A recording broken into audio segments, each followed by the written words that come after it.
Hello friends, welcome to Suvaiyana Samayal. இன்னைக்கு நம்ம அச்சு எதுவும் பயன்படுத்தாம நல்ல மொறுமொறுன்னு சோமாஸ் எப்படி செய்யறதுன்னு பார்க்கலாம். கோதுமை மாவை பயன்படுத்தியும் அச்சு இல்லாம நல்ல மொறுமொறுன்னு சோமாஸ் செய்யலாம். அந்த ரெசிபியோட லிங்கும் டிஸ்கிரிப்ஷன் பாக்ஸ்ல கொடுக்கிறேன். தேவைப்படுறவங்க செக் பண்ணி பார்த்துக்கோங்க. இப்போ இந்த சோமாஸ் செய்யறதுக்காக ஒரு பவுல்ல 1 கப் மைதா மாவு சேர்க்கலாம். கூடவே ஒரு 1.5 ல இருந்து 2 டேபிள் ஸ்பூன் கார்ன்ஃப்ளவர் சேர்த்துக்கோங்க. கொஞ்சமா உப்பு சேர்க்கலாம்.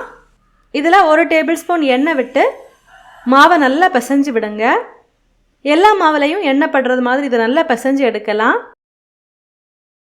மாவை நல்லா பிசைஞ்சு விட்டதுக்கு அப்புறமா கொஞ்சம் கொஞ்சமா தண்ணி சேர்த்து இந்த மாவை நல்லா பிசைஞ்சு எடுக்கலாம்.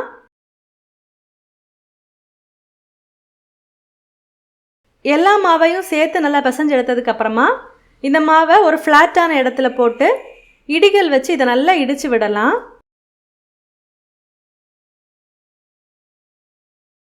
இந்த மாதிரி நல்லா ஃப்ளாட்டாக இடிச்சு விட்டதுக்கு அப்புறமா மாவை மடித்து விட்டு இந்த மாதிரி நல்லா இடித்து விடுங்க. ஒரு 4-5 நிமிஷத்துக்கு இதை நல்லா இடித்து விடலாம். அப்போ நமக்கு மாவு நல்லாவே சாஃப்டாக கிடைக்கும். கை வச்சு அழுத்தி பிசைய வேண்டியதில்லை. மாவை நல்லா இடித்து விட்டதுக்கு அப்புறமா மறுபடியும் இது ஒரு வாட்டி பிசைஞ்சு எடுக்கலாம். பாருங்கள், மாவு நல்லாவே சாஃப்டாக இருக்குது.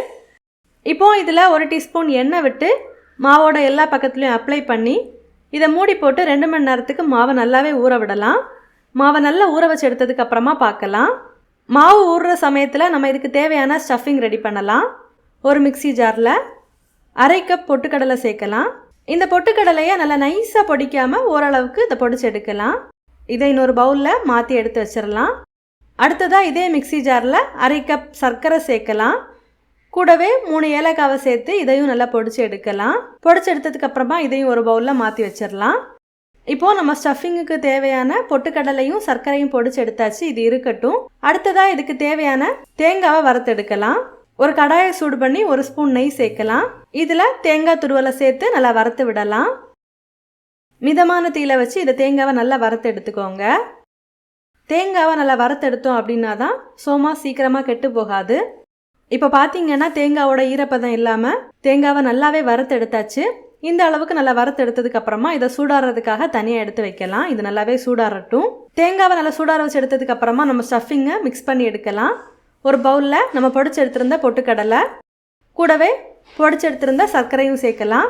இது கூடவே நல்லா வறுத்து சூடார வச்சு எடுத்திருந்த தேங்காய் துருவலை சேர்க்கலாம். நான் இன்னைக்கு 3/4 கப் அளவுக்கு வறுத்த தேங்காய் துருவல் சேர்த்துருக்கேன். இதை நல்லா மிக்ஸ் பண்ணி எடுக்கலாம்.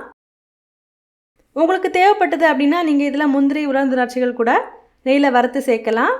நல்லா இருக்கும்.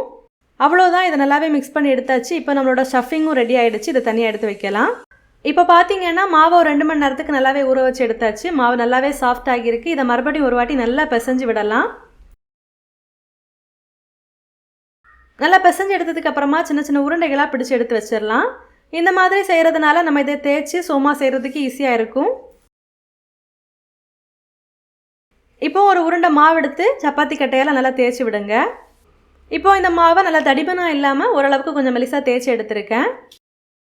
இந்த மாதிரி ஒரு ரவுண்டான டிஃபன் பாக்ஸோட மூடி எடுத்து இது நல்லா கட் பண்ணி மீதமாக இருக்கிற மாவை நம்ம எடுத்துடலாம்.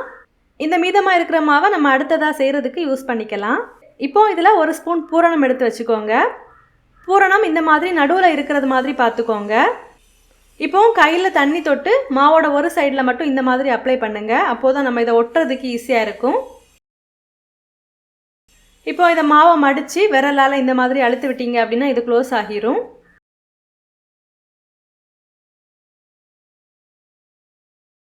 இப்போ இந்த மாதிரி ஒரு ஃபோர்க் எடுத்து இந்த ஓரங்களில் இந்த மாதிரி அழுத்தி விட்டிங்கன்னா உங்களுக்கு சூப்பரான ஷேப் கிடைக்கும்.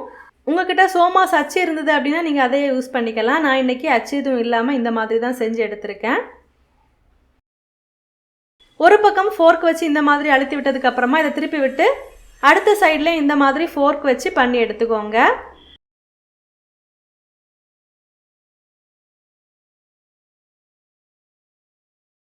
அவ்வளோதான். இப்போ இதை தனியாக எடுத்து வைக்கலாம். நீங்கள் இந்த மாதிரியும் செஞ்சு எடுக்கலாம். இல்லை அப்படின்னா நான் உங்களுக்கு இன்னொரு மெத்தட்லையும் காமிக்கிறேன். முதல்ல மாவை இந்த மாதிரி தேய்ச்சி எடுத்துருங்க. தேய்ச்சி எடுத்ததுக்கு அப்புறமா இந்த மாதிரி டிஃபன் பாக்ஸோட மூடி வச்சு அதை கட் பண்ணி மீதமாக இருக்கிற மாவை எடுத்துடலாம். இப்போ 1 ஸ்பூன் பூரணம் இந்த மாவோட நடுவில் எடுத்து வச்சுருங்க. ஓரங்களில் பூரணம் இல்லாத மாதிரி பார்த்துக்கோங்க. இப்போ ஒரு சைடில் மட்டும் தண்ணி அப்ளை பண்ணுங்க. அடுத்ததாக இந்த மாவை இந்த மாதிரி மடித்து கை வச்சு ஓரங்களில் அழுத்தி விட்டுருங்க. இப்போ அடுத்ததாக இந்த மாதிரி ஓரங்கள்லேருந்து மடித்து விடுங்க. அவ்வளோதான். இந்த மாதிரி ஒவ்வொன்றா மடித்து விடும்போது உங்களுக்கு ஈஸியாக ஒரு டிசைன் கிடச்சிரும்.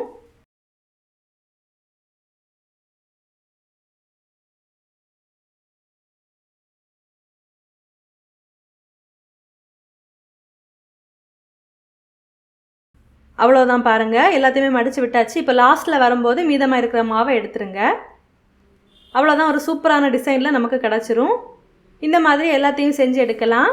நான் இன்றைக்கி இந்த மாதிரி தான் எல்லாத்தையுமே செஞ்சு எடுக்கிறேன். பாருங்கள், எல்லாத்தையுமே செஞ்சு எடுத்தாச்சு. இந்த அளவுகளில் செய்யும்போது உங்களுக்கு ஒரு 10 சோமாஸ் கிடைக்கும்.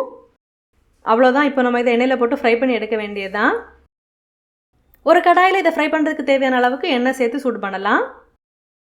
எண்ணெய் சூடானதுக்கப்புறமா நம்ம ரெடி பண்ணி எடுத்திருந்த சோமாஸை இந்த எண்ணெயில் சேர்த்து ஃப்ரை பண்ணலாம். ஒரு பக்கம் நல்லா ஃப்ரை ஆனதுக்கப்புறமா இதை திருப்பி விட்டு ஃப்ரை பண்ணலாம்.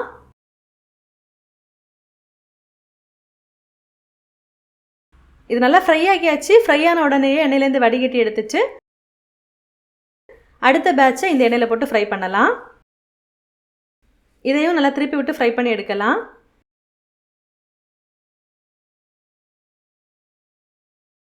இதுவும் நல்லாவே ஃப்ரை ஆகிடுச்சு. இதை எண்ணெயிலேருந்து வடிகட்டி எடுத்துடலாம். இதை ஃப்ரை பண்ணி எடுத்ததுக்கப்புறமா நம்ம முதல்ல ஃப்ரை பண்ணி எடுத்திருந்த சோமாஸை மறுபடியும் எண்ணெயில் ஒரு வாட்டி போட்டு ஃப்ரை பண்ணி எடுங்க. இந்த மாதிரி நம்ம 2 வாட்டி எண்ணெயில் போட்டு ஃப்ரை பண்ணி எடுக்கும்போது நம்மளோட சோமாஸ் நல்லா மொறுன்னு இருக்கும். இப்போது இதை வடிகட்டி எடுத்துகிட்டு அடுத்ததாக ஃப்ரை பண்ணி எடுத்திருந்த சோமாஸை மறுபடியும் ஒரு வாட்டி எண்ணெயில் போட்டு ஃப்ரை பண்ணி எடுக்கலாம். அவ்வளோதான், இதுவும் ஃப்ரை ஆகியாச்சு. எண்ணெயிலேருந்து வடிகட்டி எடுத்துடலாம். நீங்களும் இந்த மாதிரி ட்ரை பண்ணி பாருங்கள். சோமாஸ் நல்லா மொறுன்னு கிடைக்கும். அவ்வளோதான், இந்த மாதிரி எல்லாத்தையுமே எண்ணெயில் போட்டு ஃப்ரை பண்ணி எடுக்க வேண்டியதான்.